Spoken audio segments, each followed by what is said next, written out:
1956 and I was 16 in the Lord Leicester Hotel. My sister June used to work there and she said, Maggie, we need someone to come and serve the coffee, because it was a coffee bar. It wasn't anything to do with drinks or anything like that. I said, no, I'm saving up for my bottom drawer. I said, oh, just for one night, she said, you'll get £1 a night for doing it. I said, oh, all right, then that was a lot of money then. Anyway, I went.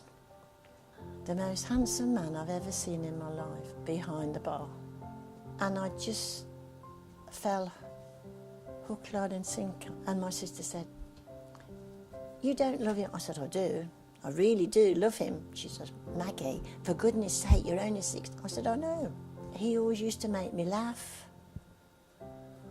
So happy, always joking. Literally, I didn't think he liked me, to be honest with you. And we stayed together over 50 odd years, which is a long time.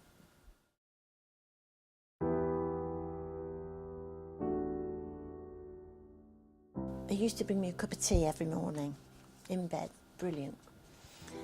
And then I noticed one day he brought me a cup of hot water. And I thought, I didn't say anything. And then the next day, he brought me a cup of cornflakes. And I thought, this is not right. So eventually, you know, we had to have him assessed. I looked after him for maybe 5 years, 6, and that was horrendous.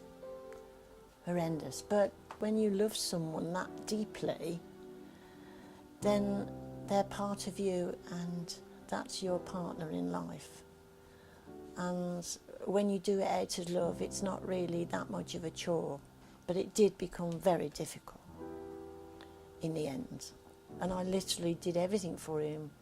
Bathed him, changed his pads, shaved him, you name it, and I did it.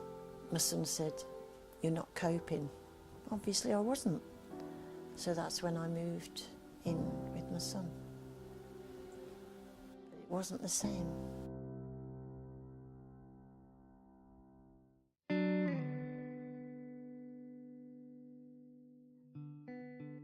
The support you need has got to come from the government, to be honest, because there's no other support that you can get, because it's not sponsored anywhere, you see. It's all done voluntarily.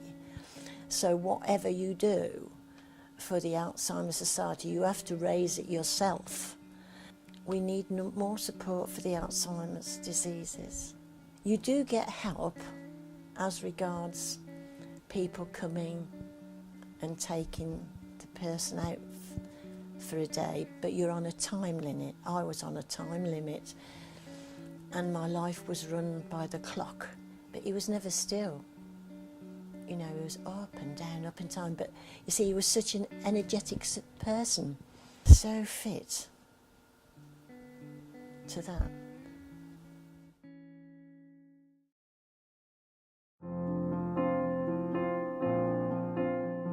Alzheimer's is a particularly heartbreaking disease. In its late stages, you know, it really causes complete disintegration of a person's mind, memories and personality. It is hard to remain emotionally detached. We have to, because we wouldn't be able to do our job effectively if we were emotionally involved. But it can be very difficult, particularly when you see how it's affecting the patient's families. And the saddest thing, I think, is when the patient with Alzheimer's no longer recognises their family member or friend, someone they've known all their lives. If the family member or carer who comes with the patient to A&E asks us for advice or help about where they can get support, we have a specially trained dementia team, and we're able to refer the patient to the dementia team, who will then contact the patient or the family and are able to offer a face-to-face meeting or a telephone conversation. They often say it's just nice to talk to someone who's not directly involved with the patient. Just having someone to talk to and to be caring and empathic There really is so much more that could be done to raise awareness amongst the general population of this really sad and debilitating disease.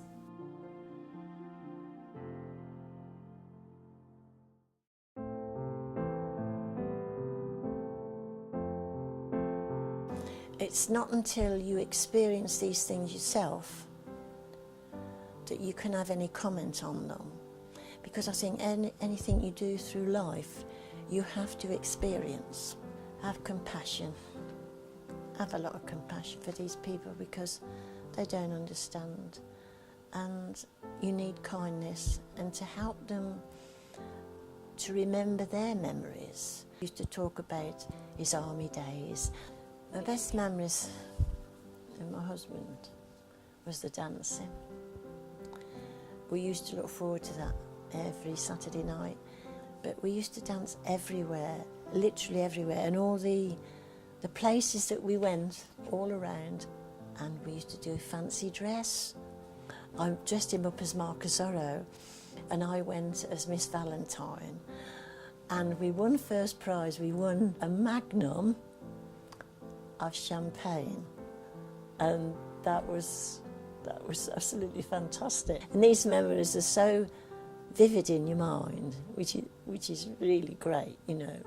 But yeah, they're memories that you treasure.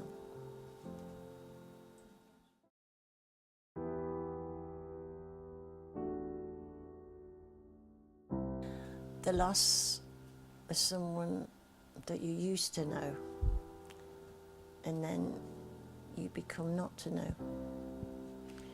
From someone being fit as a fiddle, always laughing and joking and having the life that you lived, dancing every Saturday night, out with the girls dancing on the stages and celebrating everything, Christmas parties, everything, to the degree of nothing being there anymore. But I think losing the person that was once a father, friend, lover, husband, that's the worst bit. The loss of the one you married. The loss. The loss. Yeah.